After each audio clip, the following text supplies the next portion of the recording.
Diane here. So, a simple little reflection on a children's book.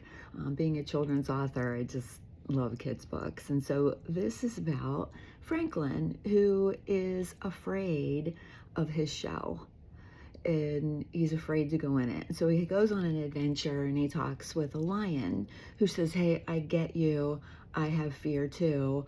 I'm afraid of my own roar." There was another character that Franklin came upon was a bird, and the bird was like, "Yeah, I'm really afraid to fly. I'm afraid if I fly too high, that I'm not going to be able to land, or I'm going to get stuck in the sky." Something along those lines. But what's so interesting to me is, and maybe that's the author's goal, is each one of these characters were afraid of what their superpower is. And so a turtle's afraid of his shell. That's kind of part of who his identity is. A lion, the roar, that's his identity, right? The bird, of course they're gonna fly high. That's part of who they are. So it made me start to question, maybe our biggest fears are becoming who we really are.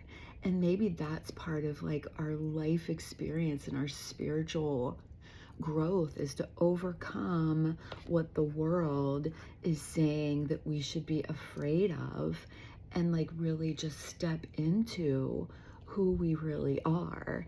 And one of the things has been my greatest fears. I could never imagine speaking to a group of people and saying like, "Hey, this is what's on my heart and this is what's on my mind."